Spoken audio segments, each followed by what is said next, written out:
สบายดีเด้อทุกคนเมื่อนี้ออกมาข้างนอกอีกแล้วเนาะออกมาเซโนออกมาคนเดียวจ้าออกมา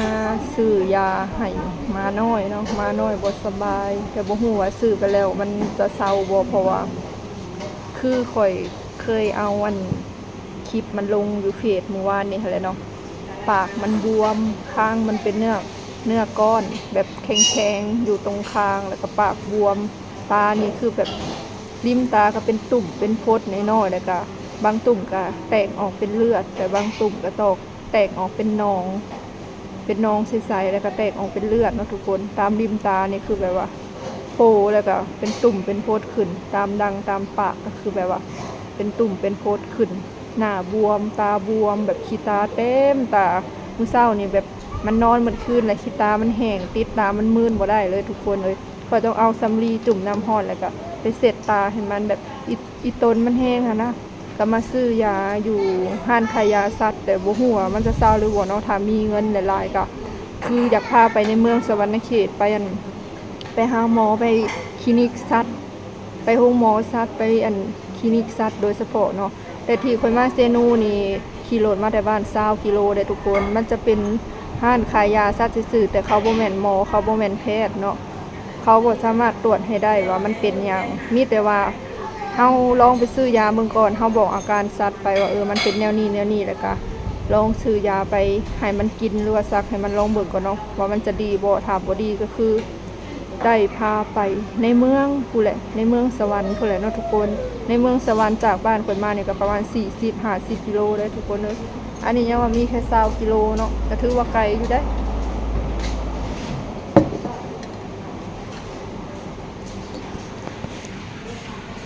ก่อนไปค่ะก็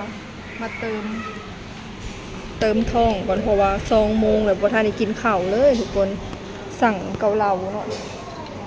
เกาเหลาซีนบ่ได้สั่งข้าวเปียกเพราะว่าย่านกินบ่เบิดสั่งเป็นเกาเหลาเนาะแล้วก็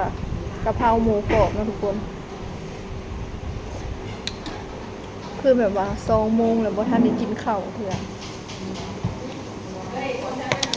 หิวแฮงเนาะตอนนี้เฮาบ่ทันได้ไปเซโนสำทุกคนเฮามาแต่บ้านเฮามาแวะกินก่อนเนาะ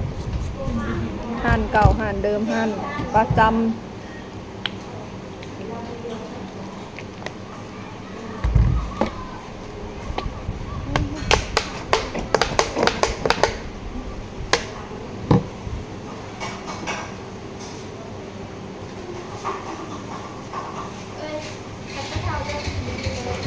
กินนี่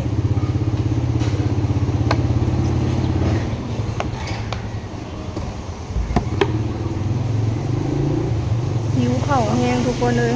สั่ง2 อย่างเลยต้มเกาเหลาซีนเปื่อยแล้วก็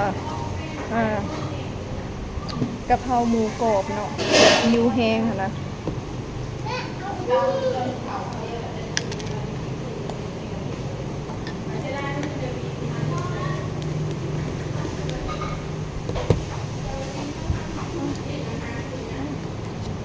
แล้วมีกับนี่แบบนี้หิวข้าวแห้งทุกคนเอ้ยสั่งเกาเหลาแล้วก็กะเพราหมูกรอบเนาะกินทั้ง2 อย่างเลยบางทีก็แล้วแรงเลยเนาะเพราะว่าอยู่เพื่อนมันก็บ่มีแนวกินนะเฮาออกมาก็จนนั้นบ่ายกว่า2 โมงแล้วเนาะขี่รถมาก็ไกลเติบทุกคน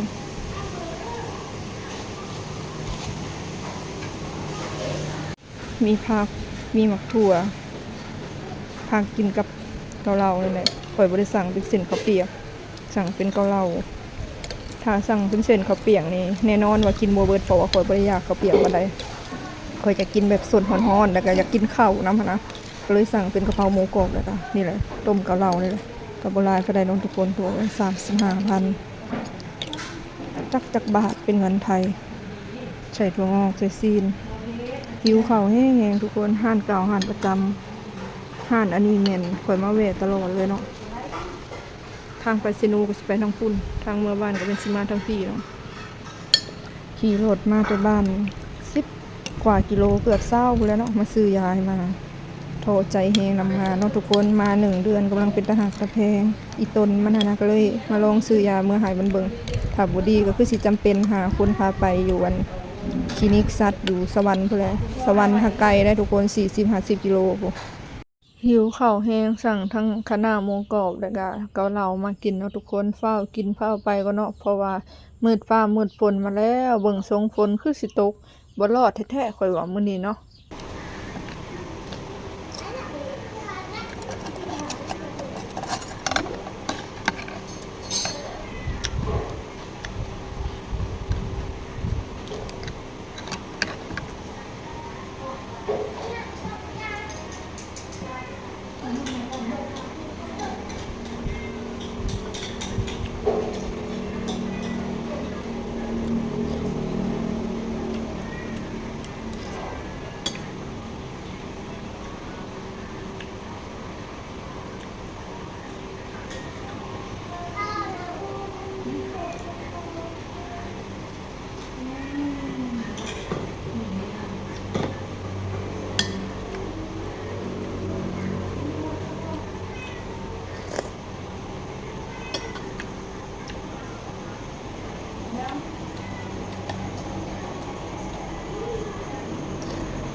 ตอนนี้ก็มาถ่าทอนเงินหรือว่าแลกเงินเนาะทุกคนเพื่อจะไปซื้อยาหั่นยาก็ติดกันเลยกับหั่นแลกเปลี่ยนเงินแต่ว่าลูกค้าเพิ่นยังหลายเขาก็ต้องไปรอคิวก่อนเบิ่งปุ๊บค่อยพาวปานใดก็แฮงซ่าเนาะทุกคนเว้าบ่พอขาดคำฝนโอ้ตกลงมาจะว่าฟ้าแฮงแท้แฮงว่าทุกคนเอ้ยค่อยคิดไว้อยู่ในใจนะคือสิบ่รอดแท้ๆพาวไปพาวมาก่อนว่าเขาเดียวเนาะเพิ่นว่าสัตว์ลงมาป๊าดโตยอมใจขนาดว่าฝนตกดี4 มื้อ5 มื้อนะยังบ่เห็นหน้าแดดอยู่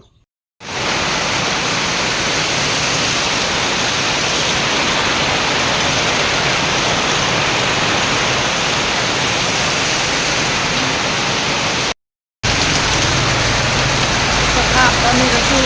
ติดฝนไปใส่บ่ได้จักสิเซาจากมุงทุกคนเอ้ยคาดว่าเฮิงหลายเปิดมันได้แข่งเนื้อแล้วมื้อนี้เนาะถ้าแม่นว่าเฮิงหลายบ่เซาจักเทื่อก็สิได้แข่งคนเมื่อแหละทุกคนเอ้ย5 มื้อแล้วตกบ่เซาสรุปว่าฝนลิ้นน่ะเรียรอ5 มื้อแล้วตั้งแต่วันเสาร์ฝนตกโคตรโตเลยเสียเวลานี่ข่อยมานั่งท่าแบบนี้นะเสียเวลาแบบเมื่อเฮ็ดเวียกอยู่เรือนเนาะเสียเวลาได้เพราะว่าเฮาท่าอยู่จักยามใดมันจะหยุดถ้าบ่หยุดก็สิได้แข่งเมื่อแหละทุกคนเอ้ยถ้าโทรศัพท์ลงคลิปบ่ได้ก็แปลว่าโทรศัพท์ตายเนาะถูกน้ำถูกฝนนี่นะเพราะว่าฝนแห้งอะเรียรอบ่มีวี่แววว่าจะหยุดง่ายเลยทุกคนเบิ่งในท้องฟ้านะท้องฟ้าแบบว่าสีแบบนี้หาฝนบ่หยุดง่ายเลยนี่นะคือสิได้จำเป็นได้แข่งเมื่อเลยตอนนี้เขาก็ซื้อยาแล้วเป็นที่เรียบร้อยเนาะสิเป็นห้านขายยาสัตว์มีงัวมีควายมีไก่มีหมูมีหมาเนาะทุกคนก็บ่ฮู้ว่าสิดีหรือบ่เนาะเอาทั้งแบบกินแล้วก็แบบซักถ้าบ่ดีก็คือบ่หยุดไปคลินิกในเมืองพุ่นล่ะทุกคนเอ้ย9,000ทุกคนหาเบิ่งแมงดาบ่ฮู้จะมีหรือบ่จะกินแมงดาหลายฮะบ่บ่มีค่ะบ่มี2 มื้อแล้วมื้ออื่นก็ต้องกินบัดปลาอยู่แมงดาก็บ่มีเนาะหาแมงดาทุกคน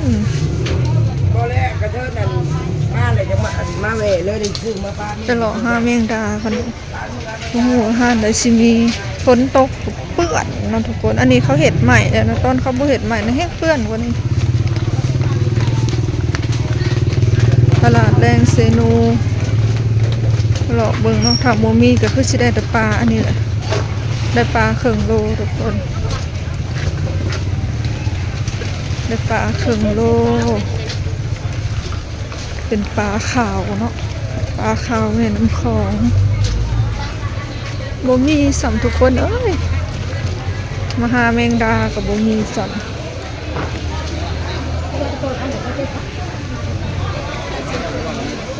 กระดูกงัวก่อนทงเท่าไหร่ดิเอา2 ถุง2 ก็สามมาเลย50,000